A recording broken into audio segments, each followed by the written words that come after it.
hombre encuentra un grupo de huesos en mitad del monte y en mitad de la noche. Es una escena grabada por las cámaras.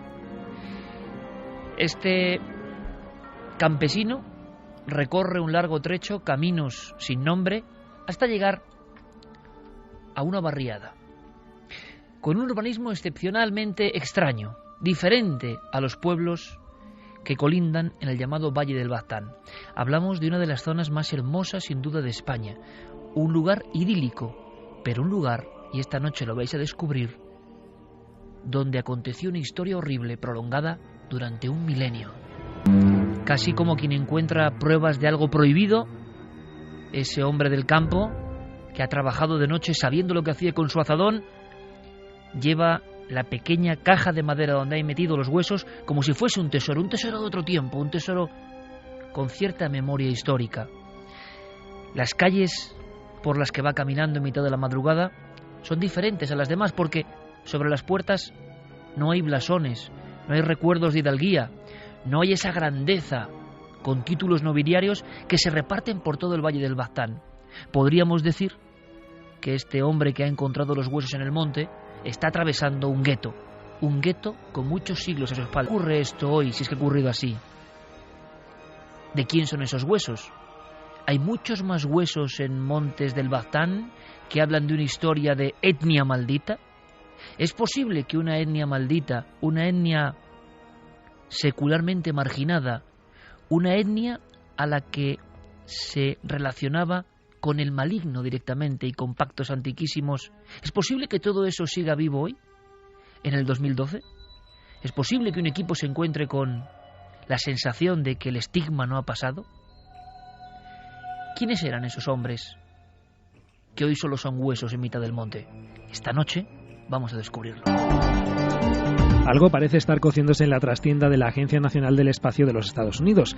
Esta semana ha circulado por diversos medios internacionales el rumor de que el robot Curiosity ha encontrado algo en la superficie de Marte digno, y citamos literalmente, de figurar en los libros de historia.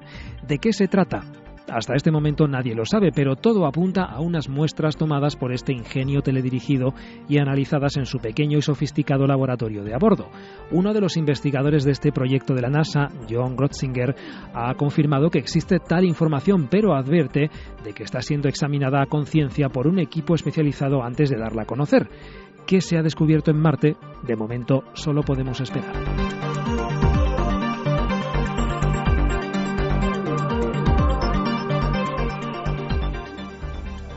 Una frase de 3 segundos. Monta el tsunami marciano.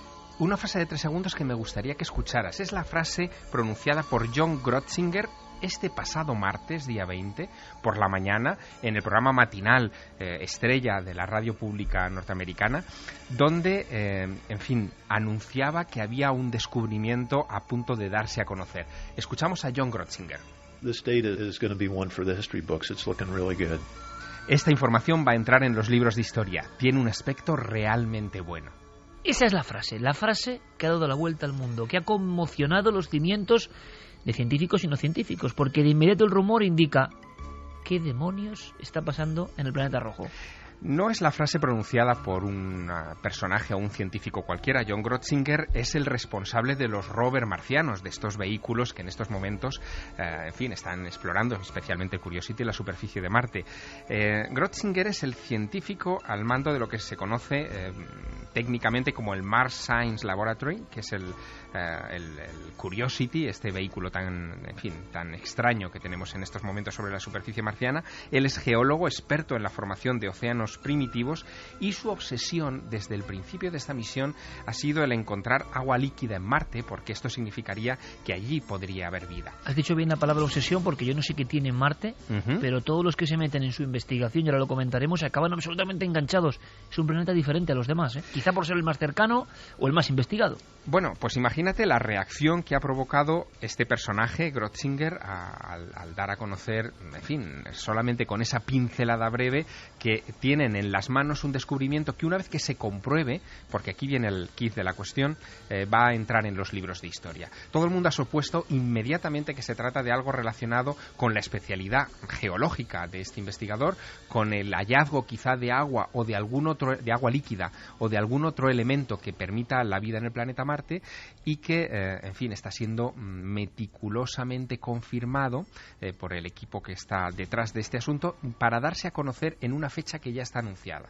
El próximo 3 de diciembre. Hombre, desde luego, Javier, yo quiero que Santi por lo menos luego me diga más o menos qué se rumorea en su mundo, en ese otro mundo que no es Marte, es el mundo de la conspiración, lo alternativo, porque lo que sí es extraño es que algo que se está trabajando con esta minuciosidad, claro, hoy en día con las redes sociales uno dice las indiscreciones de todo tipo de personajes, a mí me dejan alucinado, pero a este nivel, que alguien sea indiscreto, no sé, o no ha sido indiscreto. O quizá no ha sido indiscreto, efectivamente. Quizá lo que ha hecho ha sido, en fin, lanzar un globo sonda para ver qué repercusión podría tener este asunto, porque lo ha hecho en una entrevista que sabía que iba a tener mucha audiencia, que ha tenido efectivamente mucha repercusión y mucho eco en otros medios de comunicación, pero es que además yo creo que lo ha hecho para también acallar algo que hemos comentado en este programa en semanas anteriores.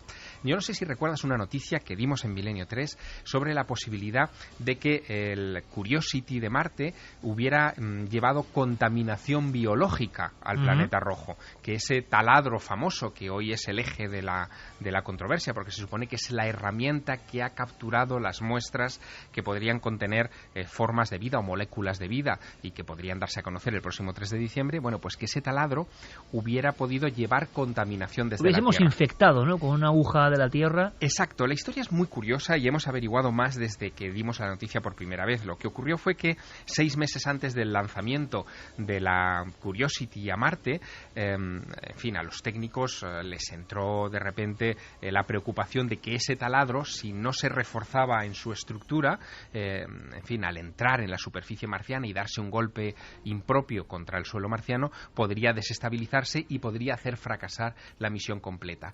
Y saltándose los mínimos protocolos, abrieron ese instrumento que se había esterilizado, que estaba en un compartimento estanco, lo abrieron para añadirle una serie de ajustes y lo volvieron a cerrar sin informar a una llamada Oficina de Protección Planetaria, que está dentro de la NASA y que se ocupa precisamente de evitar este tipo de infecciones. Bueno, calculan que ese taladro puede haber llevado al planeta Marte 250.000, al menos 250.000 esporas bacterianas, de las que muchas podrían haber muerto en el trayecto de entrada al planeta rojo, pero otras muchas no. Pues bien, aquí viene la cosa curiosa y casi conspiranoica, ¿no?, de este asunto, porque John Grotzinger, después de hacer ese anuncio en la radio pública norteamericana de que están a punto de anunciar un descubrimiento que entrará en los libros de historia, ha introducido un matiz que es muy curioso y que quiero que escuches de su propia voz. Dice, sabíamos desde el principio que corríamos el riesgo de haber llevado aire desde Florida, aire a Marte, y necesitábamos descartarlo y hacer los análisis de nuevo. Es decir, está poniendo el parche antes de que surja la herida.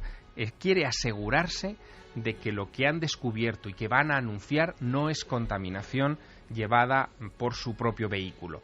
Y eso lo ha dicho ya, en fin, días antes de que haga el anuncio que tenga que hacer, que lo hará, por cierto, en la reunión anual de la Unión Geofísica Americana en San Francisco, que es una de las grandes reuniones científicas del continente americano. Así que todo pinta, en fin, muy caliente, muy caliente. Pues vamos a viajar un poco más, Javier, si te parece, y lo hacemos. Jeremy nos pone esta música, esta precisamente, el maestro Vangelis, antes escuchábamos Metallic Rain, esta la ideó y la compuso pensando en Marte, en las exploraciones que iban a ir al planeta rojo. Me parece un viaje de Drakkar antiguo, ¿no?, en busca de otros planetas. Por cierto, Francisco Anguita es uno de los grandes, podemos hablar de uno de los grandes especialistas de Marte, uno de los grandes científicos, investigador de geología planetaria más importantes. Por eso le agradecemos especialmente que siempre sea tan amable con este programa. Yo quiero decirlo, que sea tan amable con este programa. Le hemos preguntado a ver qué opináis, porque ahora enseguida abrimos debate y viajamos a otros mundos, ¿no? Pero claro, esto de Marte, ahora veremos la repercusión que ha habido, pero se me ha olvidado de una cosa. Hablando de sonidos, ha vuelto a salir el extraño asunto ese del sonido del hum, al mismo tiempo que los medios hablan de, a nivel científico, captado el sonido de la Tierra.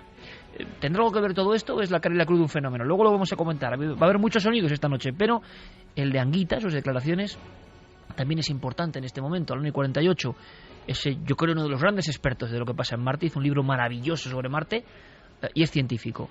Para él, a nivel de opinión personal, ¿cuál será esa noticia tan importante? Es difícil pensar que algo pueda pasar a los libros de historia o de ciencia o de historia de la ciencia que no sea, siendo una noticia marciana, algo que tenga que ver con la presencia actual o pasada de vida en Marte. Digo esto porque el asunto del agua, que viene ya repetido desde hace muchos años, se ha vuelto a actualizar hace muy poco por el mismo Curiosity, con este hallazgo de unos conglomerados que parecen atestiguar una corriente de agua intensa, de manera que esto no sería ninguna novedad y por tanto yo creo que solo nos queda el tema biológico.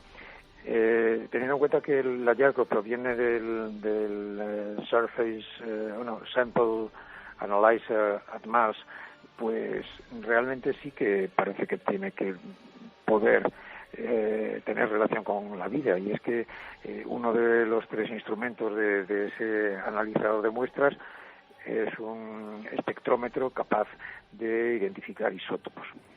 Esto puede tener relación con un tema que viene coleando desde hace casi 10 años, y la existencia de metano en la atmósfera marciana, y metano que está surgiendo desde puntos de la superficie, a veces incluso con penachos que contienen miles de toneladas del gas. Como este gas puede ser tanto de origen mineral como de origen biológico, no se ha podido resolver nada hasta ahora. Quien ha reaccionado también en medio de esta controversia internacional ha sido un viejo y estigmatizado científico que ha investigado mucho sobre la cuestión de la vida en Marte, que es Gilbert Levin. Gilbert Levin fue el hombre que se encargó de controlar los experimentos que realizó en 1976 en la superficie marciana otro robot, la sonda Viking. Y ahí ocurrió, las míticas fotos. Exactamente. Y ahí ocurrió algo en 1976 tremendo, porque ellos realizaron con el control de Gilbert Levin un experimento que consistía en aportar un nutriente orgánico al suelo marciano, y si liberaba alguna clase de gas o provocaba alguna clase de reacción, significaba a ojos de esos experimentadores que había algún tipo de molécula orgánica en el suelo de Marte. O sea, en el 76 se inyectó, se puso algo orgánico en Marte. Sí, se intentó, o sea, se hizo ese experimento para ver si se provocaba alguna reacción en el suelo, y el suelo liberó oxígeno. El tema fue muy controvertido porque esas muestras analizadas de suelo marciano dieron positivo en procesos metabólicos como la fotosíntesis o la quimiosíntesis, pero pese a ello hubo una oposición frontal de todos los colegas de Gilbert Levin, que le atacaron, casi le acusaron de haber malinterpretado las pruebas, y la conclusión oficial, y te leo textualmente, fue que la Viking no encontró ninguna prueba convincente de vida en la superficie del planeta. Levin entró en un proceso de depresión tremendo, se sintió un marginado, un apestado dentro de la comunidad científica, hizo algunas declaraciones, convocó ruedas de prensa en estos 30 años, tratando de defender su honorabilidad y la viabilidad de sus experimentos. Y este hombre, cuando vuelve a entrar en escena. Exacto, cuando han saltado estas declaraciones de John Grotzinger, ha saltado inmediatamente a la opinión pública y ha dicho que hay que estar muy atentos, porque esto va a confirmar que él hace 30 años tenía razón, que en Marte hay vida.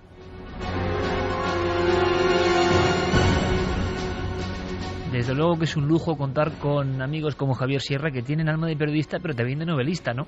Porque todo lo que estaba contando ahora mismo parecía una trama que uno hace un libro. Es decir, el estigmatizado de Marte vuelve a escena diciendo: yo tenía razón y de alguna forma censurasteis mis experimentos. En este preciso instante, el 1:53, navegando por el mundo, la prensa, ¿qué dice, Carmen, más o menos? ¿Cómo ha expresado esta noticia? ¿Qué se ha dicho a nivel de Pues mira, hay titulares prototipos? Que dicen que es lo asombroso que el Curiosity descubrió en Marte. El descubrimiento de Curiosity en Marte cambiará los libros de historia. Marte, Curiosity hace descubrimiento que cambiará los libros de historia. Es la frase que repiten casi todas las cabeceras. Luego, ¿de verdad hay vida en Marte? De verdad hay es vida algo en Marte. Recurrente, ¿no? Vida en Marte. Habrían encontrado moléculas orgánicas. Ha descubierto Curiosity moléculas orgánicas en Marte. Santi, conspiración, factor conspiración. ¿Qué se está diciendo en esos otros rotativos, más bien digitales, y que forman ya una manera, ¿no?, global de ver las cosas? ¿Qué se está diciendo? Pues se ven las cosas con pesimismo. Se ven las cosas con pesimismo porque más que fijarse en las declaraciones de Grotzinger, se están fijando en la rueda de prensa que al día siguiente dio Guy Webster, que es el jefe de prensa del Jet Propulsion Laboratory. Básicamente, para entendernos, es la voz de la institución. Es decir, no es un jefe de departamento de la institución, sino es el que habla por la propia NASA. Y básicamente en esta rueda de prensa dijo, bueno,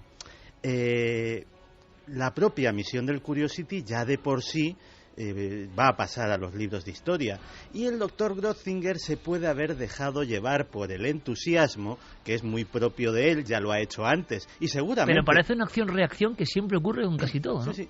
Y seguramente lo hará en el futuro, pero, y cito textualmente, no hay nada específico en el futuro que sea revolucionario. Lo cual, evidentemente, a los más suspicaces les ha hecho pensar que se haya descubierto lo que se haya descubierto, Grotzinger le van a hacer recular y le van a hacer que, por lo menos hasta que tenga más verificado el hallazgo, o quién sabe, si pueden pasar incluso años, le van a intentar silenciar este o sea, un caso como el que acaba de contar Javier, pero repetido de alguna manera. Bueno, es que la NASA ha tenido muchos problemas con el asunto marciano y no hay más que echar mano de las hemerotecas para encontrarnos con otros tropezones.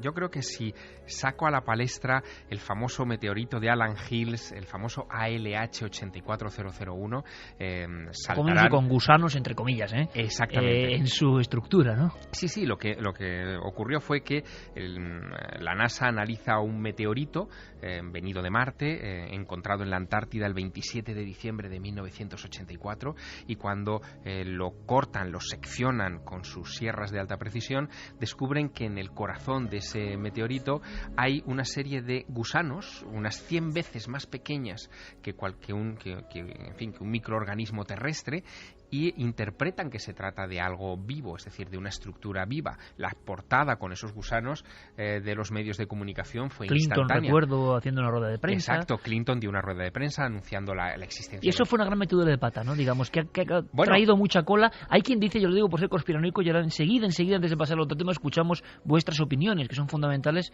en las vías de contacto de la Nave del Misterio. Pero la sensación de muchos piensan, que hay un intento, Javier, Santi, de mantener en vilo con el tema Marte al gran público, porque es la única forma de que en el inconsciente colectivo, precisamente, sobre todo los americanos, piensen que no hay que dejar de financiar este tipo de proyectos que no alcanzan su meta así inmediata, pero que con estos bombazos o esta sensación que a veces puede ser contraproducentes, como esos programas dejas todo para el final y luego al final no hay nada. Entonces, vamos a hablar con... Eso es peligroso, porque al final la gente se cansa. Entonces, si está ocurriendo algo parecido, se preguntan muchos, ¿no? Pero claro, también parece un poco fuerte que uno de los máximos responsables diga esa frase, algo que va a pasar en los libros de historia. No es cualquier frase. A ver, hay que especular, evidentemente, pero si no se anunciase vida el próximo 3 de diciembre en San Francisco, en esta reunión importantísima que va a tener lugar, una de las cosas que podrían quizá anunciarse es un estudio sobre los niveles de radiación en la superficie del planeta, que podrían ser menores de lo que se supone, por lo tanto, la posibilidad de que se desarrolle o se hubiera desarrollado vida en el pasado crecería exponencialmente, pero sobre todo permitiría algo que va mucho en la línea de lo que acabas de decir, Iker. Permitiría la llegada de seres humanos a Marte y la instalación de colonias para grandes permanencias en el planeta rojo. Pero yo pregunto, lanzo la cuestión. Una cuestión, repito, de ese tipo es para libros de ciencia, no para libros de historia, quizá, ¿no? Sí. Libros de historia, uno cree ya que es algo que cambia nuestro concepto de la realidad, ¿no? Sí, vida. Apuntando lo que sugerías hace un momento, también hay que explicar un poco cómo funcionan las cosas en Estados Unidos, que tiene muy poco que ver con el funcionamiento de cualquier otro gobierno. Básicamente, todas las agencias federales y todas las instituciones del gobierno dependen del Comité de Asignaciones Presupuestarias del Senado. No hay unos presupuestos nacionales fijos, sino que hay determinadas cantidades que ese comité aprueba o no aprueba para tal o cual proyecto. Cuando hay época de restricciones como es esta, pues las agencias como el FBI enseguida se embarcan en grandes redadas mediáticas, en grandes cosas que salgan en las noticias. Los militares hacen grandes operaciones que invitan a reporteros a filmarlas también para defender. Y la NASA también hace cosas de estas. ¿Qué quiero decir con esto? Que puede ser, realmente puede ser.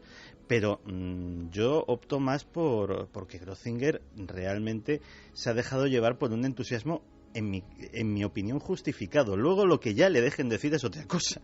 Pero no creo que alguien que tiene un prestigio científico que defender diga unas palabras tan sumamente gruesas y no está respaldado no solamente por unos datos encontrados y me voy rápidamente a contarlo a la prensa, sino por unos datos contrastados. Suena y vueltos a contrastar. Todo muy raro, es todo muy... Es una historia llena de contradicciones, la forma de darlas a conocer. ¿Qué opina nuestro público? Que a veces es el más sabio de todos, ¿no?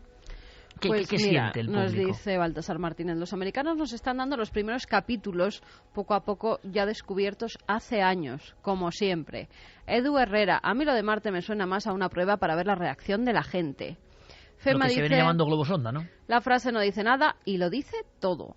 Sarge Martín dice, no es muy curioso que justo en estas fechas estén dándole vueltas a cómo decirnos que existe o ha existido vida en otro planeta. Yo lo pensaba, ¿Nos están preparando para algo? ¿Alguna razón para que los medios mayoritarios se hayan hecho mutis ante algo que como mínimo es noticia digna de ser informada? Es curioso porque lo pensaba, si se da noticia de vida, que sea en diciembre del 2012... tiene su guasa, ¿no? Igual no va a ser, pero de serlo, de verdad que sería un primer cambio realmente de gran nivel, ¿no? De gran nivel. Gandalf dice, la habitabilidad de Marte sería uno de los hallazgos claves a informar el próximo 3 de diciembre. Perdicas, la habitabilidad, claro, pero eso no es lo mismo, claro. Poco a poco dan la información, seguro que no estamos solos. Gisela, lo que está claro es que nosotros ya hemos llevado vida a Marte. Leandro dice, seguro que hay algo en Marte, es un planeta con un pasado muy biológico, es posible que haya quedado algo que pudiera sobrevivir a los pasos de los milenios. La vida tiene el don de estar donde menos lo pensamos. Elkin dice que en 2009 se descubrieron emisiones de metano en la atmósfera marciana. Aunque la explicación geológica sea una posibilidad, ningún científico puede descartar a día de hoy que este metano haya sido producido por formas de vida marciana. Ojalá. Raúl Rodríguez dice que en 50 años los humanos estamos allí viviendo seguro. Bueno, Ojo. sí. Hay una cosa que sobre lo del metano fue también la NASA reculó en ese asunto y lo calificó de un falso positivo, es decir, dijeron que luego comprobando no habían vuelto a encontrar esas trazas. Con lo cual siempre hay una de cal y otra de arena, un paso adelante y otro hacia atrás en esta historia que se está convirtiendo en una constante en toda y que yo no sé si llega a aburrir a la gente. ¿En qué sentido? Parece que es el momento, que ya os acordáis, otro anuncio de la NASA importantísimo, otra rueda de prensa, todo el mundo pensando que se iba a anunciar vida y luego era la historia esta del azufre, de las bacterias. Que tampoco hombre, claro, dio un paso de gigante. Yo entiendo que para los científicos son cosas vitales, realmente históricas, pero para los científicos... pero para el común de los mortales sabe a poco, ¿no? En ocasiones. Entonces, como ya llevan varios anuncios, ¿no? De cosas que parece que van a ser espectaculares, y lo que ocurre es que en el inconsciente colectivo humano está la esperanza, ¿no? De no estar solo, y entonces todos, yo creo, más crédulos o menos, tenemos dentro la idea, el anhelo, que yo no sé si nos cambiaría mucho, desde luego a estas generaciones próximas, no mucho, pero de saber que hubo vida, ¿no? De que hay vida, ¿no? Y entonces esa esperanza se mantiene. Claro que cambiaría. Cambiaría mucho, cambiaría sí. Yo muchísimo creo que sí. Lo que hemos estado buscando y lo que hemos estado, esperando, ¿cómo no va a cambiar? Vida a nivel microorgánica. No, pero incluso cambiaría... Sí, bueno. No, vamos a ver, por otro ejemplo... tipo de vida, ¿por qué no? Cambiarían los objetivos, por ejemplo, de la NASA, que podría vivir una nueva era dorada, sí. ¿no? Pero digo nosotros, la vida del hombre y la mujer normal y corriente. Pero ¿y si no es a nivel orgánico? No, eso ¿Imposible por qué? Bueno, ya, claro. Antes se decía que era imposible que hubiera agua en Marte. Sí. ¿Y si Fobos y Deimos son artificiales, no? En fin. Claro, hay que volver al lleguetismo. Es que estás cayendo en lo mismo que cayeron los científicos cuadriculados. Pero es mira, que no es nada imposible. Mira la maravillosa historia que ha contado Javier, que ya hay gente de 76 que está diciendo, ojo, que yo tenía razón, Ojo, si hay algo vivo en Marte, por pequeño que sea, puede cambiar la historia de la humanidad, porque si eso vivo, enano, microscópico, puede sobrevivir, nosotros también. Terraformando el planeta o como sea, tener a un tiro de piedra cósmico, un planeta de repuesto, sobre todo teniendo en cuenta lo que estamos haciendo con el nuestro, puede cambiar a 50, 100, 200 años vista el destino de la humanidad. Es curioso a ver si al final ese gusano extraño que se movía en el documental falso Alternativa 3, al final va a ser algo más real de lo que parece. En fin, nosotros contaremos todo. Mira, Lucas, por ejemplo, dice que hay vida en Marte sería una gran noticia, pero algo muerto, estilo un esqueleto, sería aún más bestia a nivel historia. Sería también un poco para hilar la novela, el novelón, ¿no?, que diría nuestro amigo López Sáez, el novelón de Javier Sierra sobre Marte. Lo bonito es que, mira, y lo hemos visto y lo vamos a ver ahora. Si os parece, os invito a un viaje a todos que también tiene su reflexión, Decía Santiago Camacho lo que hemos hecho con la Tierra. No solo lo que hemos hecho, lo que estamos haciendo. Yo creo que uno de los grandes males también que motiva todo tipo de sangrías es el racismo, ¿no? El racismo profundo por el que surgen muchos males, ¿no? Considerar a otro inferior a ti por su procedencia, ¿no? Por su naturaleza, por cosas no elegidas tampoco, por cosas marcadas por otros. Los grandes desastres, y me da igual el color que tengan esos desastres, siempre por dirigentes o personas, a veces no dirigentes, que consideran que tienen cierta superioridad sobre los demás. Incluso en la actualidad, ¿no? Observamos en muchas capas de la sociedad ese tipo de desprecio al otro, ¿no? Y eso es una cosa terrorífica, en mi opinión. Bueno, de ahí surgen tantos males, ¿no? O sea, que el ser humano no solo ha deformado la Tierra en muchas ocasiones, sino que ha hecho lo propio, y lo sabemos con sus compañeros. Pocas veces nos hemos encontrado, amigos, eso sí, con una historia como la que vamos a visitar ahora brevemente. Sí que alguna vez, ¿verdad?, hemos hablado de ella, de los personajes fundamentales. ¿A quién pertenece esa osamenta encontrada en mitad de un monte? Pero es que hay muchas fosas comunes que no son precisamente de la guerra civil, son fosas anteriores y también cuentan su olvido, su marginación. Yo creo que es la historia de racismo más brutal ocurrida en nuestro país, sin duda alguna, ¿no? Porque aquí sí que no ha habido ningún tipo de compensación. La marginación ha sido tal que me cuentan, y lo hace, vamos a hablar con él, Iñaki Elizalde, director de cine e investigador de alguna forma, que estos seres malditos, así fueron considerados, siguen de alguna forma viviendo su desgracia. ¿En qué sentido? En que todavía hoy en un valle de Navarra, el valle del Baztán, sigue existiendo esa especie de mirar por encima de quien fue agote. Esa es la palabra, los agotes.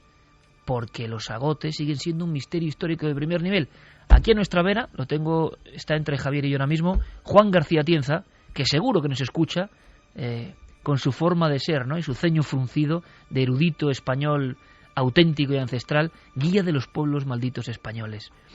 En ese libro, editado por Arín, toda una generación supimos por vez primera de los chuetas, los brañeros de Logrosán, los urdanos, o por ejemplo, los agotes. Quizá era lo más extraño.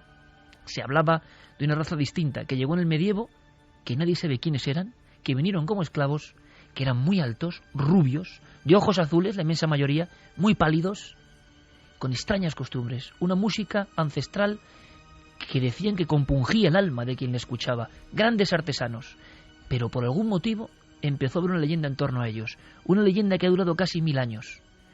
Lo que sabemos hoy es que no se les podía bautizar en la misma pila. El famoso agote non pasabuntur, la puerta pequeña en las iglesias de las aldeas. Toda la gente entraba por su puerta, ellos tenían una aparte, hay que imaginarlo.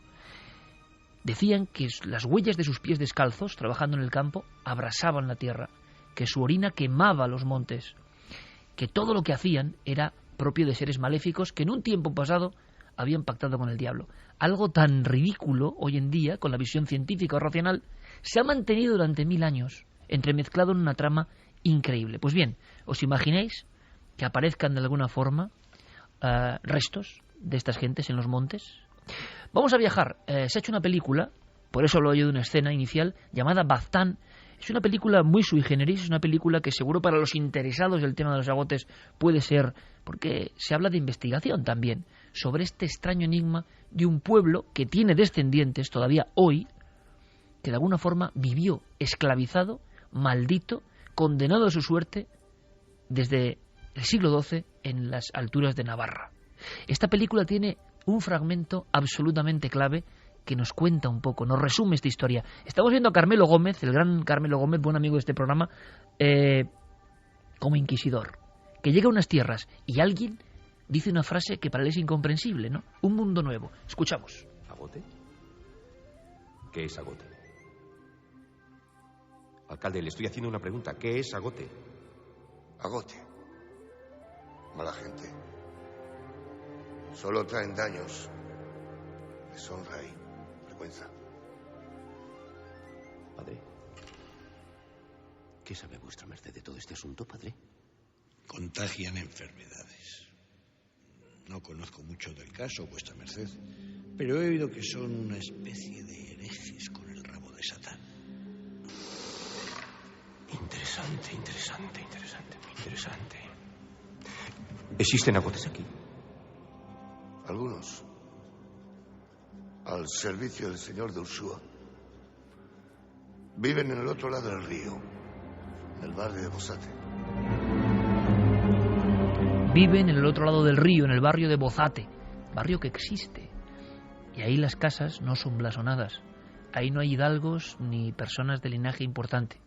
Hay una especie de urbanismo que nos recuerda a la esencia de los guetos, que luego hemos visto en diferentes partes de la historia y del tiempo. ¿Quiénes eran? ¿De dónde venían los agotes? Llamados cagots, con este nombre en Francia, y supuestamente procedentes de algún tipo de reminiscencia de pueblos bárbaros. ¿Por qué tan melancólicos? ¿Por qué esos instrumentos? ¿Por qué esa especie de asumir lo que les estaba pasando? No podían casarse más que entre ellos. Hay que pensar lo que estamos hablando, ¿eh? Por supuesto, no podían tener, sí que eran considerados cristianos, nadie podía salirse de la norma, católicos, pero como decimos, la Iglesia era la primera que muchas veces los tenía absolutamente aparte. ¿Por qué ese mito de haber pactado con el diablo? ¿De dónde viene esto? Claro, es posible que en el 2012 esto continúe de alguna manera. En fin, vamos a descubrirlo. Vamos a hablar con el hombre que ha dirigido el equipo y la película, que ha investigado, que ha hecho una mitad película, casi mitad documental, ¿no? ¿Qué pasa hoy con esta raza maldita? La más maldita de todas las razas españolas. Nos escucha ya nuestro querido amigo Iñaki Elizalde. Buenas noches. Hola, ¿qué tal? Buenas noches, Iker. Iñaki, Baztán, un proyecto en el que te metes, ¿por qué? Porque desde luego yo creo que es la única película que ha abordado un tema tan apasionante y que, como siempre ocurre, ¿verdad, compañero? Esto seguro que si de fuera analizasen toda la historia, los documentos, lo apasionante del asunto, pues hubiese habido grandes producciones, ¿no? Tienes que llegar tú en pleno 2012 para contar al mundo lo que fue Los Agotes. ¿Por qué te metes en esto? Bueno, en principio hay unas ganas por parte de la gente del Valle del Baztán por contar algo que durante tantísimo tiempo habían guardado en silencio, ¿no? Y en un momento determinado se les ocurre la posibilidad de poder contar la historia. No saben en ese momento cuál es el camino que van a seguir, pero se ponen en contacto con un productor, que es el productor de la película, baztanés. Y bueno, pues yo lo conozco por otros motivos y en un momento determinado pues me viene la historia que a mí me llama especialmente la atención, ¿no? Por dos motivos especiales.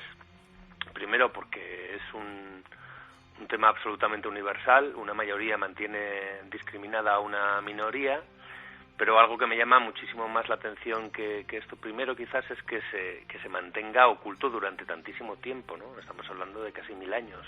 Esto es lo interesante y esto es lo increíble. Tengo ahora mismo abierto el libro de Atienza, Ruta 4, Los Valles de los Agotes. Se habla de un lugar llamado Arizkun, un lugar llamado Bozate, ya para la leyenda, y de un entorno maravilloso. Pero en ese entorno idílico casi, de la Navarra alta, pasa algo que es incomprensible.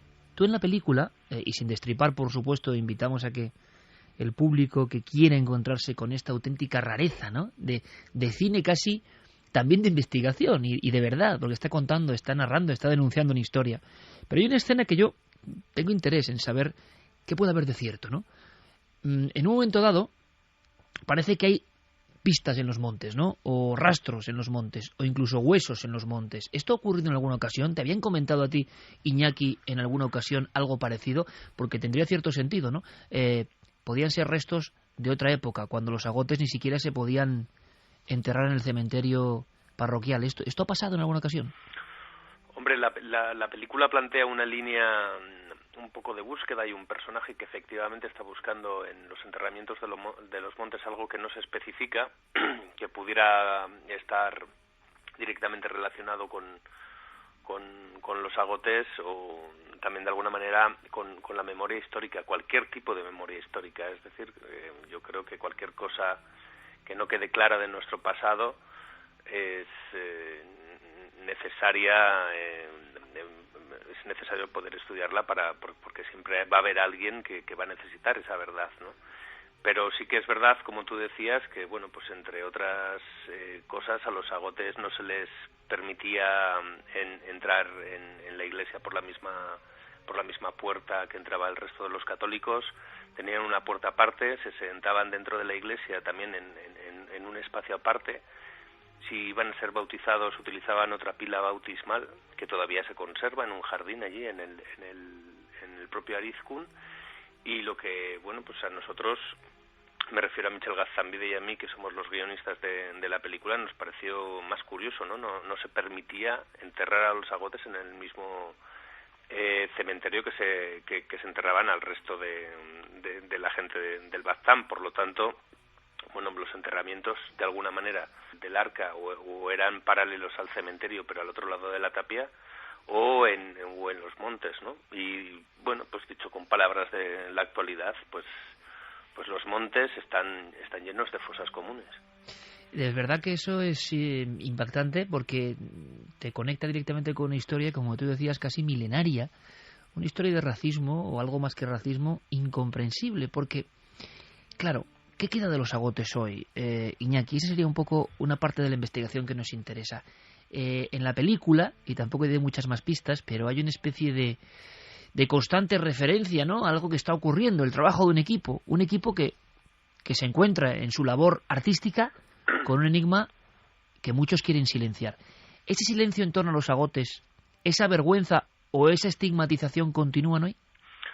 Bueno, hay una verdad que nosotros nos encontramos y comprobamos, o sea, a mí no me cabe ninguna duda, y es que el tema de los agotes es un tema que en la actualidad existe.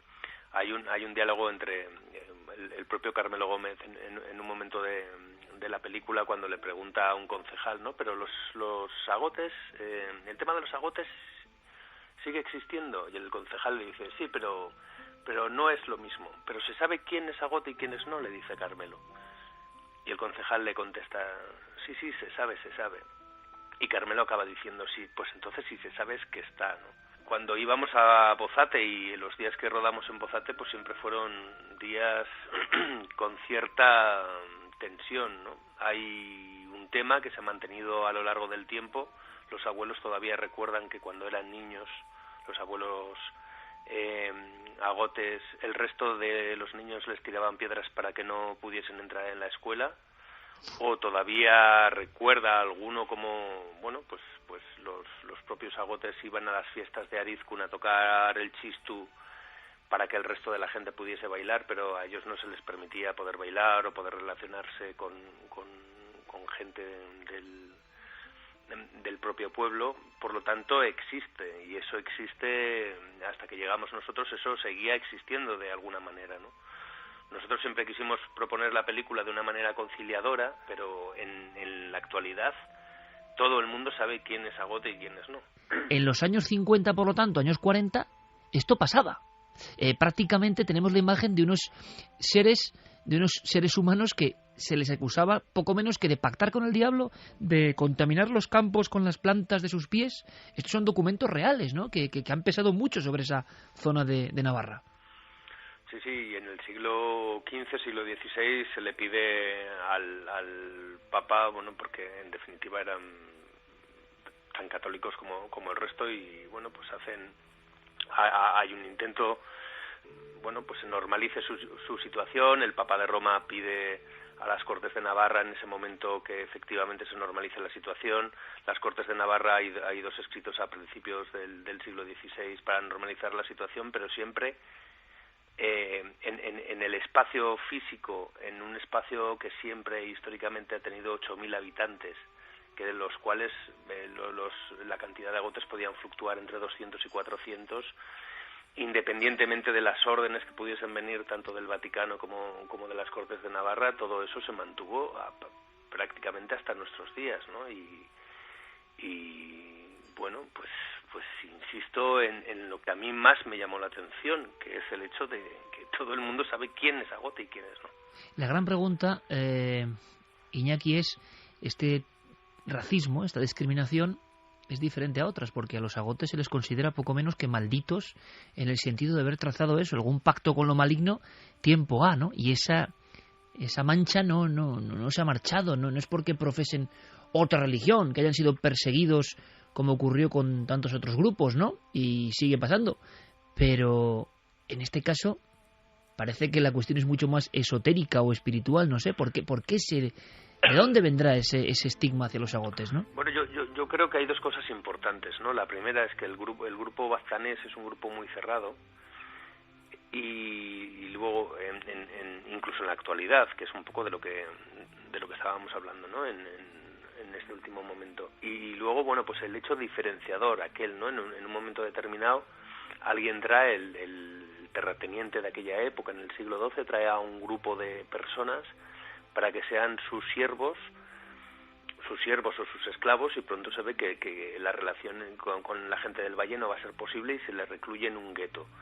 Entonces yo creo que más que el hecho específico de creerlos, bueno, pues seres poco vinculados a aquellos seres humanos que habitaban el valle, yo creo que lo especial de todo el tema es que efectivamente empezó así, estamos hablando de la Edad Media, y de alguna manera curiosísima se ha seguido manteniendo hasta nuestros días, ¿no? O sea, ya efectivamente no hablan de que por aquellos espacios donde ellos pisaban no volvía a crecer la hierba, etcétera, etcétera, pero todo eso de alguna manera y curiosamente después de tantos años sigue quedando. ¿Queda alguna marca, algún recuerdo en piedra de los agotes hoy? ¿Queda algo de ese Bozate que puede recordarnos directamente historias del pasado? Hombre, de Bozate queda algo que es muy impactante. Todas las casas del valle, que siguen un poco el modelo arquitectónico vasco, que son los caseríos en tres plantas, donde en la planta de abajo vivía la ganadería, en la planta del centro vivía la familia que se calentaba con la ganadería de la parte de abajo, y en el Sabay, que era la parte de arriba, pues se guardaba un poco la comida para unos y para otros.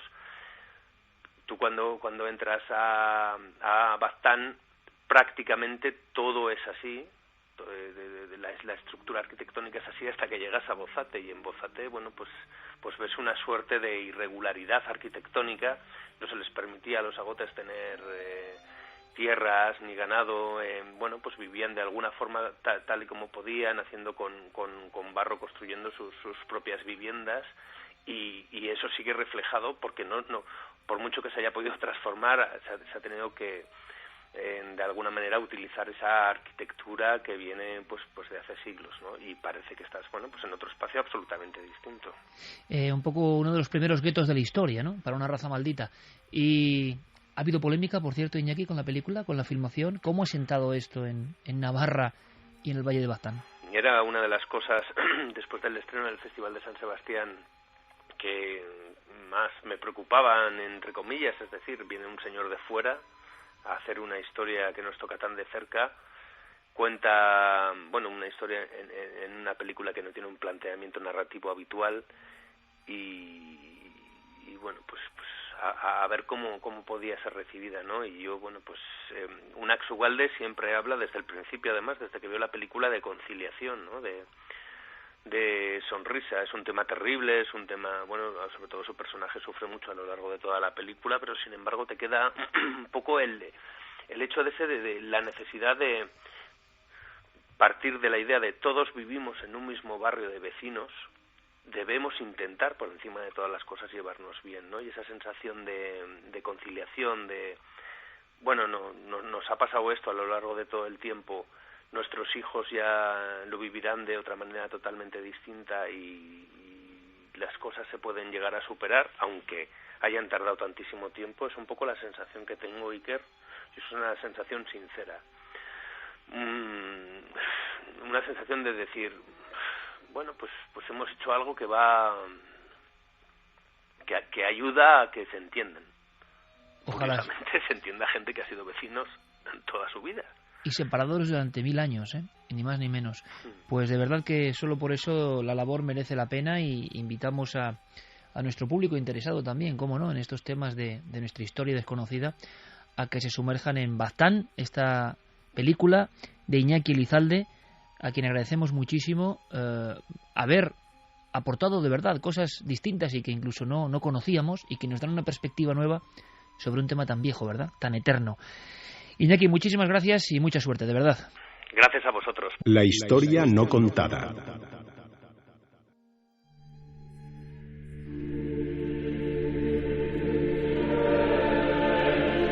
Lo decía José María del Río con su voz, y si lo dice José María del Río es que va a misa. La historia no contada. Esta es la historia no contada. Uno de sus escribas importantes fue Juan García Tienza y tantos otros, ¿no? No sé qué os ha parecido. A mí, que yo me he interesado por el tema de los agotes, que he rodado por esas tierras, que hoy este equipo haya detectado todo eso, me sorprende. La historia de abuelos, hablamos años 50, apedreados por los otros niños porque los consideraban descendientes de los agotes, demuestra mucho de lo que es el género humano, Yo creo que una clave interpretativa para esta historia, y que podríamos utilizar como hilo de Ariadna para llegar a la identidad, al porqué de esa inquina contra los agotes, tiene que ver con el escrúpulo religioso. Ha salido mucho en la conversación con el director de la película, este detalle de que los bautizaban en una pila distinta a la de la parroquia, que sigue allí, o entraban al templo por una puerta o por una portezuela distinta. Está indicando que hay un separatismo que viene de la institución más importante del periodo en el que surgen los agotes, que es la Edad Media. Estamos hablando en torno al año 1000 más o menos, ¿no? 1000 y poco. Bueno, hay un observador de la naturaleza hispana muy agudo, que es Pío Baroja, el gran Pío Baroja. Este hombre escribió en 1935 un libro que se llamaba Las horas solitarias. Era una especie de cuaderno de viaje. Él recorrió toda la península ibérica, pero especialmente las tierras del norte, las suyas, y hace un retrato de cómo son las gentes. No vivía lejos de los agotes, ¿eh? Vera de Vidasoa, no vivía lejos. Exactamente. Bueno, pues Pío Baroja llega a identificar de alguna manera a los agotes con los cátaros. Es decir, que son descendientes de los cátaros, que el origen de esa animadversión en toda la zona, no solo de Navarra, también de Aragón, también de Cataluña. ¿Y de Francia? También de Francia. Sí, señor, era un dato olvidado y que aparece también en Julio Caro Baroja, otro gran... La posibilidad de, ni más ni menos, no veas con los pelos de punta, grupos de cátaros que han huido de la quema. Exacto. Grupos de cátaros que además, fíjate, ha salido en la conversación también un detalle muy curioso. Hay pocos documentos históricos relativos a los agotes. Uno de los pocos documentos históricos son esas cartas que envían los agotes a nada menos que el Papa León X, el Papa que retrata a Rafael, ¿no? O sea, esa obra maestra de la pintura. Bueno, pues en esas cartas, ese grupo de gente que pide de alguna manera que los integre el Papa en la cristiandad, que eso ya es un detalle muy curioso, sugieren que son descendientes de los albigenses, de los cátaros, ¿no? Por lo tanto, quizá ahí es donde encontremos la raíz para descifrar este misterio. Que si podemos resumir cátaros sería muy difícil, ¿no? Pero esa gente que se separó de la doctrina de la Iglesia, una Iglesia más pobre, más auténtica, poco dada a los vicios que estaba viendo en la Iglesia, y que fueron exterminados, por resumir muchísimo, en Montsegur. Eso es, y con teorías o con planteamientos religiosos muy extremos. Ellos negaban la divinidad de Jesucristo, la virginidad de la Virgen María. Permitían a la mujer estar en los ritos, digamos. Absolutamente. Es decir, era una herejía brutal, Carmen. Hay todo tipo de teorías sobre de dónde vienen los agotes. Incluso dicen que hay documentos desde el siglo XIII, desde 1288, que ya hablaban de ellos.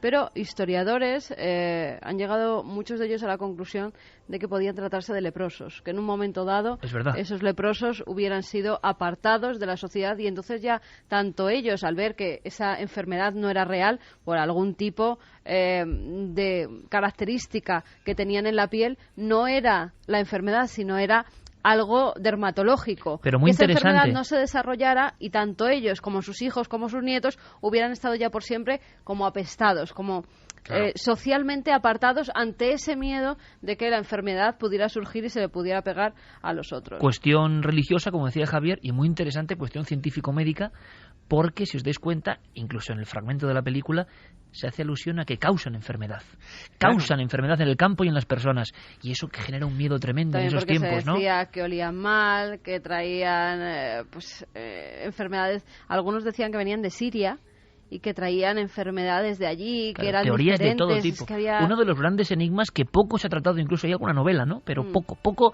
y lo tenemos en España, ¿no? Es que este país, para un etnógrafo, para un zoólogo, para un botánico...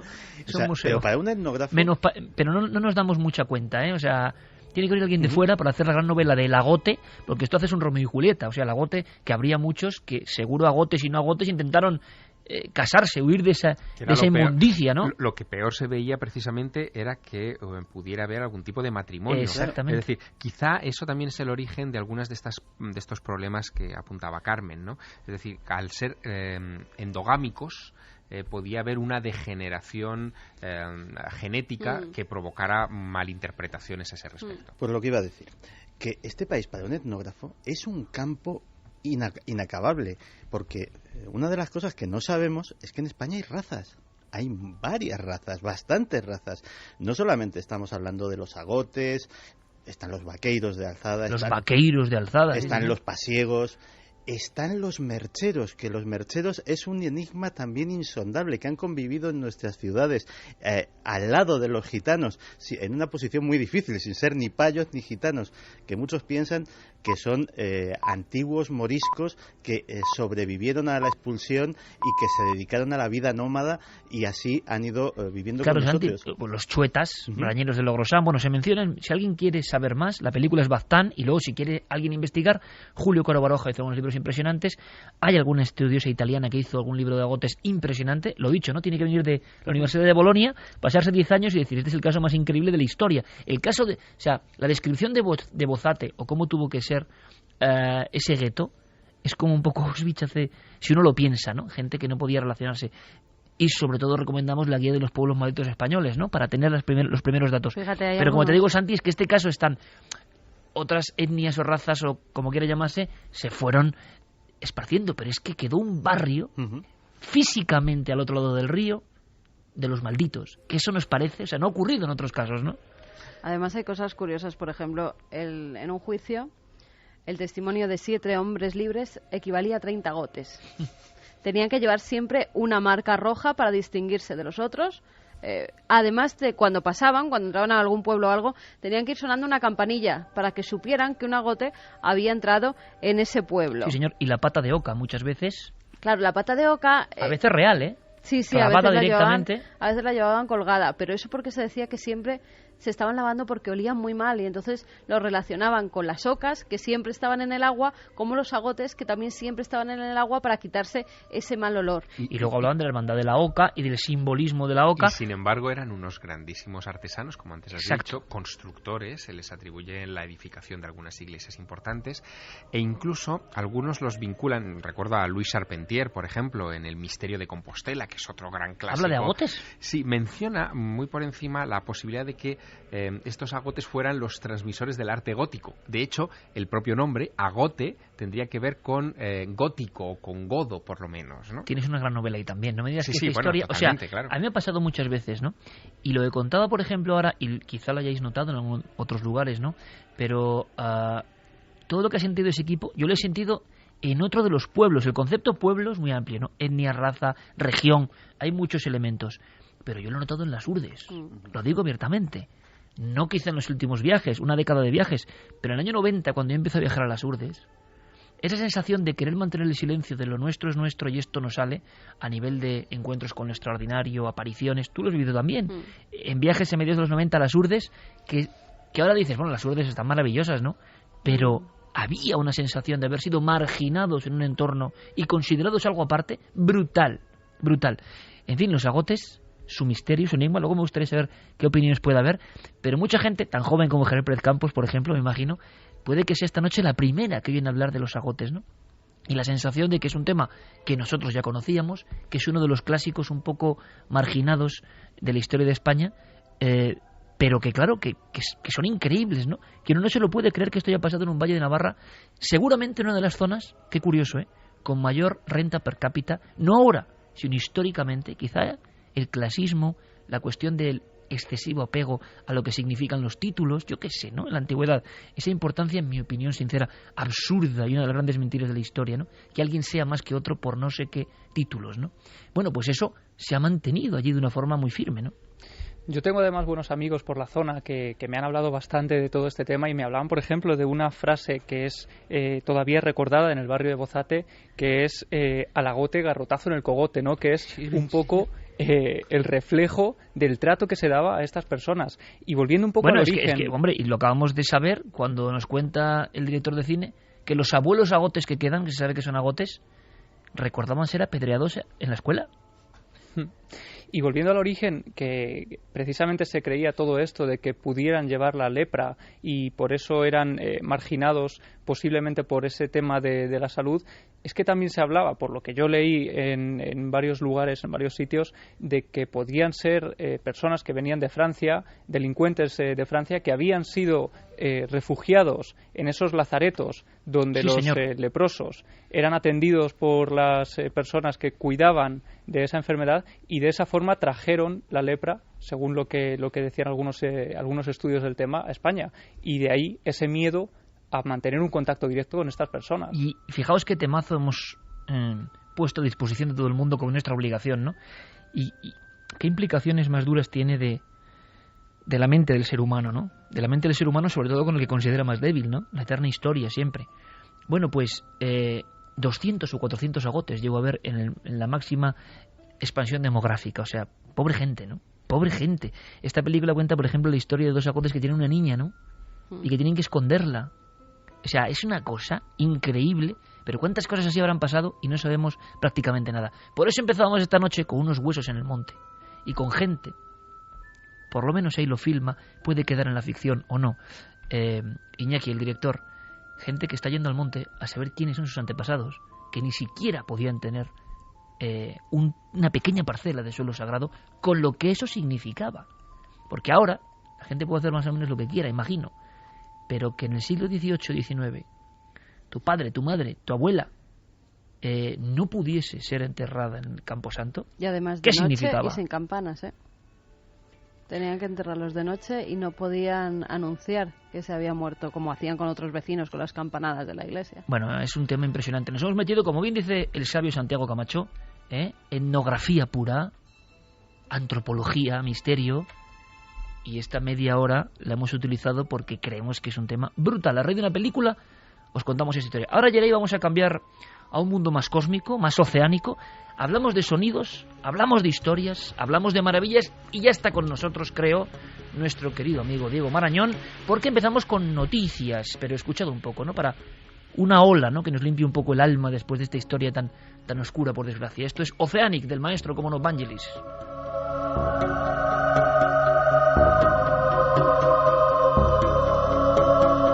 Y de alguna forma son cánticos, ¿no? Y hay cánticos, dicen, de la tierra, sonidos de la tierra. Diego Marañón, compañero, buenas noches. Hola, Iker, buenas noches, ¿qué tal? Bueno, ¿tú sabías de los agotes algo? Sí, lo había oído. Vaya historia, ¿eh? Alucinante. Impresionante. Y además tengo aquí cerquita a Los Pasiegos, que también es otro pueblo de estos olvidados y perdidos. Sí, señor.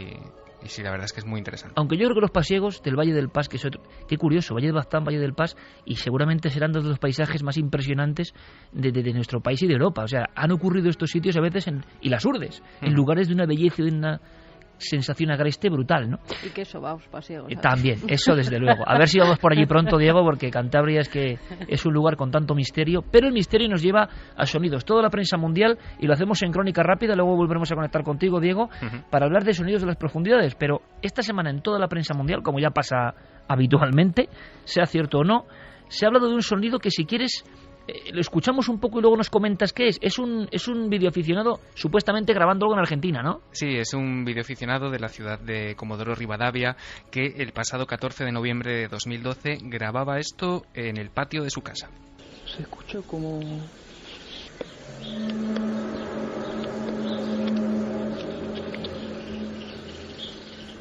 Espero que en el video se esté escuchando esto, porque no sé si está saliendo o no.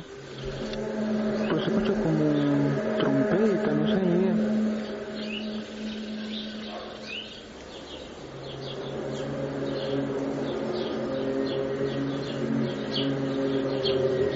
Creo que nuestros amigos oyentes de inmediato habrán identificado el famoso eco, el sonido de la trompeta. Decían trompetas del apocalipsis, ¿no? De Hum, ese último misterio de esta nueva década. Y que ha hecho correr ríos de tinta. Esto se ha reproducido por todo el mundo. ¿Cuál es la verdad, Diego? Pues efectivamente es una noticia que corría como la pólvora, sobre todo en la prensa de Argentina. No ha habido diario digital en el que no se haya reproducido. Y como digo, se supone que era una grabación que se había obtenido esta semana en esa ciudad, en Comodoro Rivadavia. ¿Cuál es el problema? Sería una grabación estupenda de ese zumbido si no fuera porque es absolutamente falsa. El problema es que tenemos una grabación anterior de la que ya hemos hablado en Milenio 3, incluso también en Cuarto Milenio. Se obtuvo en Kiev, en Ucrania, el 11 de agosto de 2011 y casualmente, o no tan casualmente, es el sonido, digamos, la banda sonora de ese vídeo original es el que se ha utilizado superpuesto en este nuevo vídeo en Argentina, hasta tal punto que los pájaros o los animales que se escuchaban en el vídeo de Kiev se escucha exactamente los mismos sonidos en el de Argentina. Un ejemplo es este pequeño corte que ponemos, Iker. Pues eso tan cortito... Sí, hasta el chillido ese del cuervo o de lo que sea sale también, ¿no? Efectivamente. Bueno, sí. Entonces que han hecho un montaje, sí, pero que ha dado la vuelta al mundo. Estamos de nuevo ante el efecto...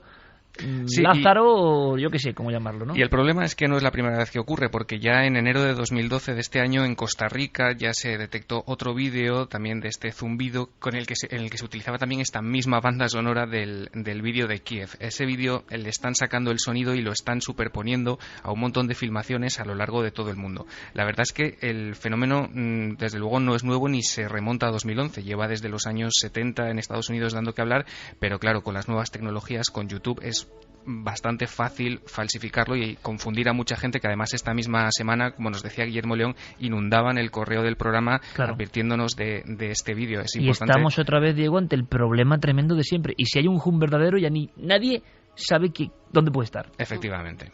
Hay además otra cosa muy curiosa, porque en la prensa digital argentina esto se ha acompañado de comentarios sobre las trompetas del apocalipsis. Recordemos también que nos estamos acercando a diciembre de 2012 y por lo tanto este tipo de noticias que podrían pasar por una broma, por una cosa menor, etcétera, de repente adquieren notoriedad precisamente por el momento en el que nos encontramos y hombre, yo creo que todavía nos quedarán algunas más por escuchar en estos próximos días. Estamos, Javier, pensando en el público que sabemos más o menos que nos sigue, ¿no? Y que tiene cierta preparación, yo creo, y cierta forma de estar, pero en personas muy impresionables o con creencias muy fuertes, pueden llegar a escuchar realmente una trompeta que es sobrecogedora en su sonido, ¿no? Y claro, no sé, generarles cierta angustia, ¿no? Todo esto, en las fechas en las que estamos. En fin, ya aquí es un mare magnum. Cualquier noticia tiene que ser puesta en tela de juicio. Nos llega más rápido que nunca, lo hemos hablado en varias ocasiones, inunda el mundo, se reteclea sin poner ningún tipo de objeción y nadie ha hecho la comparativa prácticamente de coger si este es el sonido de Kiev, ¿no? A mí es que, y mira que llevo años en esto de Internet, no deja de maravillarme por qué hace la gente determinadas cosas. Y no se gana dinero. Gente con talento a veces, Sí, o sea, gente que incluso... tampoco se gana notoriedad propiamente dicha, porque siempre el autor de estas cosas termina anónimo. Fíjate, es absolutamente esperpéntico, pero es que no dejó de llamarme la atención. Huracán Sandy, calles de Nueva York. Había una reportera haciendo su crónica en una calle de que se hacía mucho viento, que se estaba lloviendo, y de repente, simplemente porque había allí una cámara, sale un tipo en calzoncillos con una cabeza de caballo puesta en la cabeza y haciendo footing. Nadie sabe quién es. El vídeo ha tenido millones de visitas porque lógicamente esto se ha hecho viral. Pero tú no contaste algo parecido en Google Street View o algo así, Santi, que uno de los personajes era un tipo con cabeza de caballo. Sí, este debe de estar cada vez que sale una cámara, debe de estar ahí preparado y ya te digo, no vende nada, no firma autógrafos, nadie sabe quién es. Es como ese personaje de La prensa del corazón, Mocito Feliz, ¿no? Que uno le graban y siempre aparece como por detrás, como si fuese una especie de espectro, tío. Siempre está en todas partes y dice, oye, ¿quién subvenciona a ese hombre? ¿No? Claro, que vende el periódico como Farola, como La Farola, pues como alguno de esos. Pues viaja por todo el mundo. Pero viaja por toda España. Pero me he trasladado hasta aquí, que yo hace una semana me encontraba por plena Gran Vía de Madrid a una pareja, 2 personas, con esa cabeza de caballo andando por medio de la Gran Vía. Y no había cámaras ni había nada, iban andando de la mano. Total, y la gente alrededor... la idiotez, perdóname que les diga, pero la idiotez elevada a la enésima potencia, ¿no? Entonces, no, el idiota posiblemente sea yo, porque no consigo explicármelo. Seguramente habrá muchísima gente que me lo podría aclarar, pero yo no lo entiendo. Me debo estar haciendo viejo. Oye, Diego, pues esto con las tecnologías pasa, que uno se da cuenta que ya pierde el camino, Hay cosas que ya ni entiende. Sí. Normal, pasa siempre. Bueno, el apocalipsis debe estar llegando de una manera u otra cuando Mocito Feliz aparece en Milenio 3. Totalmente, eso es una señal brutal. Hombre, depende cómo se ilumine a este buen hombre, tiene que dar su miedo también.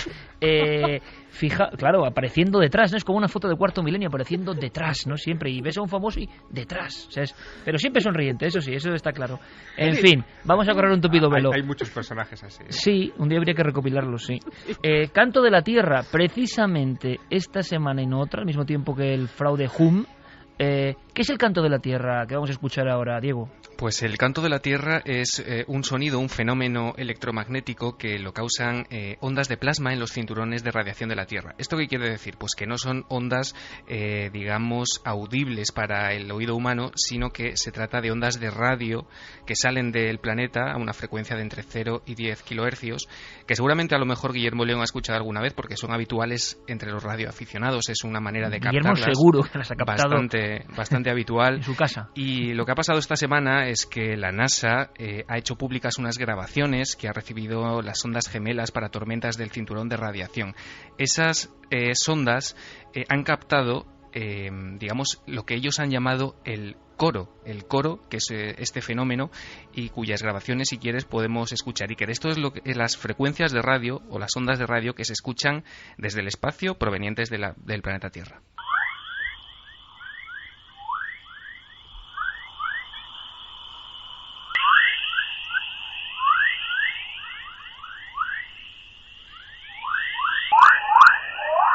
Parecía el inicio de la mítica de Robots, de Kraftwerk, ¿verdad? El inicio de la música, o algún videojuego de esos que le gustan a Santi, retro totalmente, ¿no? Tipo Amstrad. Realmente, bueno, ese sonido, ¿no? Nos maravilla todo esto. Una semana de sonido, sin duda alguna. Diego, luego conectamos, compañero. Perfecto, hasta gracias. Ahora. La crónica puntual de lo que está ocurriendo, porque es lo que nos interesa. Por cierto, lo que está ocurriendo, hay que decirlo muy rápido. El viernes que viene, gran parte del equipo, estoy seguro, estará ahí también, apoyando al doctor Gaona. Va a ser la presentación de su libro. Exactamente, y hablaremos de muchas cosas, nosotros vamos a estar. Será un placer y me gustaría, de verdad, que los milenarios apoyaran al doctor Gaona. Bueno, toda la información está presentándole el libro.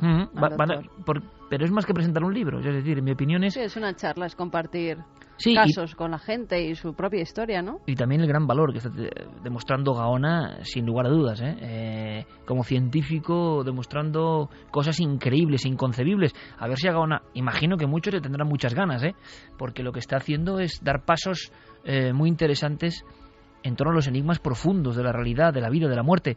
Así que, la información la tenéis en ikerjimenez.com y en el tablón de Nave del Misterio en Facebook, pero creo que es calle Donel 12, mira, nos pilla muy cerca, Javier, Centro del Círculo de Lectores, Centro Cultural Círculo de Lectores, ¿no, Javier? Centro Cultural Círculo de Lectores. O'Donnell 12, 7:30 de la tarde, próximo viernes. Y vamos a estar ahí y será un placer. Yo creo que iniciativas como la de Gaona merecen la pena, de verdad, que estemos ahí. Vamos ahora con otros sonidos que también son noticia. Bloop, uno de los grandes enigmas también, año 97 si no me equivoco. Año 97, ¿Cuál es esta verano historia? 97. ¿Qué ha pasado? Pues mira, la Administración Nacional Oceánica y Atmosférica de Estados Unidos tenía sumergidos varios micrófonos submarinos en el Pacífico Sur y de repente graban este extraño sonido.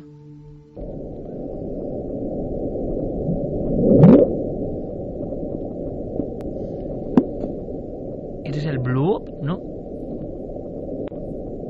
¿Hay más? Sí. Es como Blue. Ajá. Pasa un rato, Blue.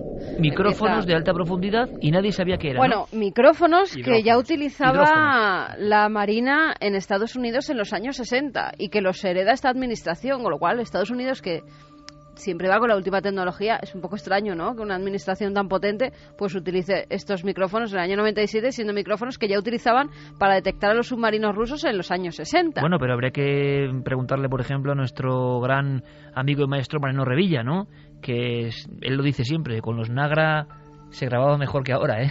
O sea, es decir, hay instrumental antiguo en el mundo del audio que es difícil de superar, ¿eh? Me imagino que habrán superado la tecnología en el año 97 ya mucho más que... Pero bueno, utilizan esos micrófonos, graban el sonido y ya empiezan las especulaciones. Los científicos en un principio no saben qué es, apuntan a que es un tipo de maquinaria humana, no saben de qué tipo, a un calamar gigante o un pulpo gigante o incluso sonidos que pudiera hacer la ballena azul.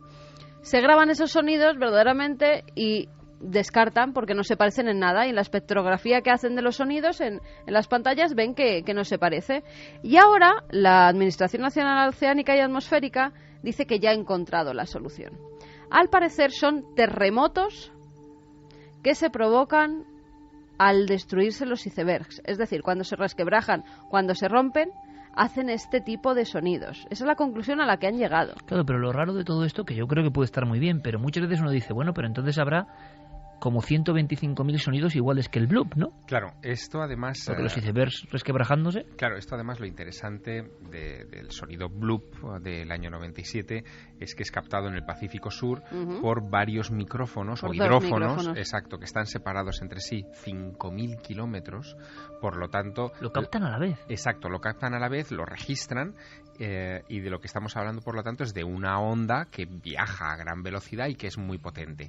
Tuvo que ser, si se trata de un hielomoto, por aplicar un neologismo. Lo llaman así. Claro, si esto es un hielomoto... se llama hielomoto. Sí, ellos ponen icequake. Icequake, claro, pues tendría que ser algo, en fin, brutal. Y sin embargo, la investigación yo creo que no está concluida, porque la Administración Norteamericana del Océano y Atmosférica no ha presentado el informe correspondiente a, por ejemplo, un sismógrafo que hubiera detectado en ese momento algún tipo de impacto en la zona, en fin, del Polo Norte, donde podría haberse producido esa gran Lo que pasa conmoción. que dice que tienen los mismos sonidos ahora captados, ya saben cómo, con esos hidrófonos en el mar de Escocia. Y saben, precisamente porque allí se produce uno de estos terremotos en el hielo, saben que es ese sonido.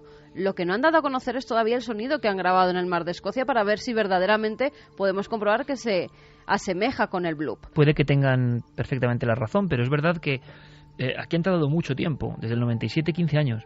15 años de misterio de un sonido, porque habitualmente, lo estamos viendo con lo del volcán Popocatépetl o cualquier historia, sea lo que sea, el intento de explicación, sea un bólido, sea lo que sea, yo no digo que no lo sea, pero el intento, como mucho, dura 4 o 5 días, ¿no? Y un misterio... Para que haya permíteme, Javier, para que haya una solución, se difunda por la red y la gente crea que ya está solucionado, sea verdad o no. Además, este es un misterio reconocido durante estos 15 años por la NOAA, por esta organización norteamericana, que tenía ese sonido puesto en su página web. Es decir, que no había que bucear mucho, nunca mejor dicho, para tropezarse con este enigma, con este interrogante que estaba, en fin, muy visible. Pues vamos a las profundidades, si os parece. Jeremy Martínez, muy seriamente, nos ha puesto esta pista 4 de Waiting for Cousteau, de Jean-Michel Jarre, en honor, ¿no?, al gran comandante, y que es como estar. Escuchad un momento, por favor, es como estar. Pediremos, por supuesto, a nuestros compañeros que se queden un poquito más con nosotros, sobre todo porque Santi tiene una gran historia que contarnos, pero será a partir de las 3. Una historia impresionante. Vamos a recordar rápidamente, aunque sea, esos sonidos increíbles que yo por lo menos creo que muchos no conozco. Mira, vamos ahora con el sonido Julia. Se produce el 1 de marzo de 1999 en la zona ecuatorial del océano Pacífico. De nuevo son 2 hidrófonos los que captan durante 15 segundos nada más y no se vuelve a repetir, que eso es lo extraño, este sonido, el sonido Julia.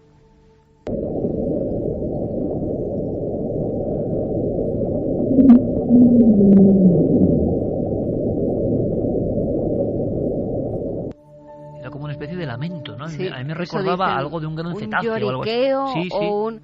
Bueno, la explicación que dan, un gran iceberg que está varado en la Antártida y que se arrastra por el fondo marino y causa ese O sonido. sea, el rozamiento generaría esa onda sonora, ¿no? Generaría esa especie de lloriqueo, Sí, sí, de interesante. lamento. El tercer sonido, el ASWIP. Agosto de 1991. Un sistema de vigilancia de la NOAA graba por casualidad en el Pacífico este sonido.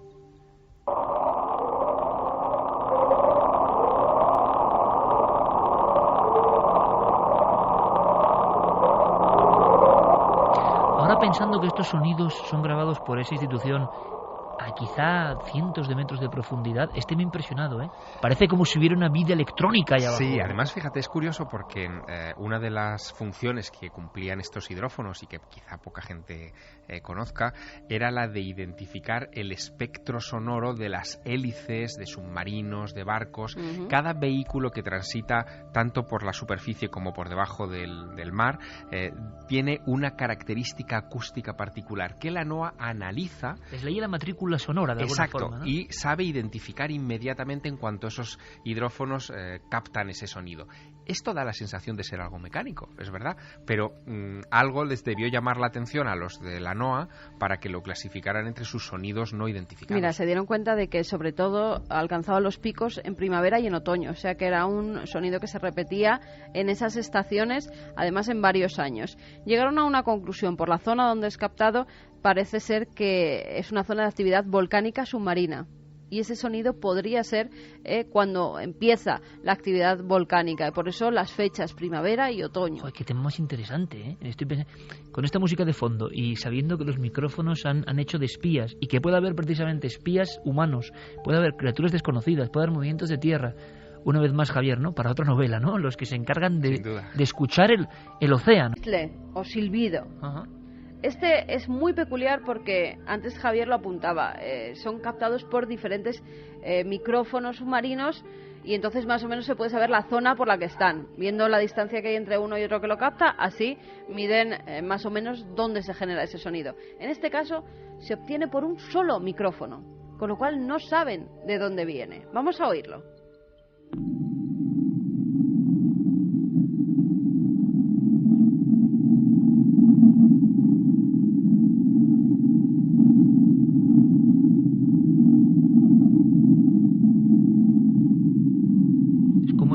¿No? Es que a mí el que me impresiona es el sonido del océano sin más, sinceramente. Sí, también alta han profundidad, dicho que se ¿no? parece a una olla hirviendo agua, el blu, blu, blu ese, en cierta manera. Llegan a otra conclusión, en este caso, que es una erupción volcánica submarina, pero no es el ruido causado por el hielo, sino en este caso por el fuego. Sorprendente. Futuro noticia con algo que parece que viene del pasado y que es un gran misterio. Ahora todas las noticias con nuestros compañeros, por supuesto. Y en apenas unos minutos regresa el equipo de Milenio 3.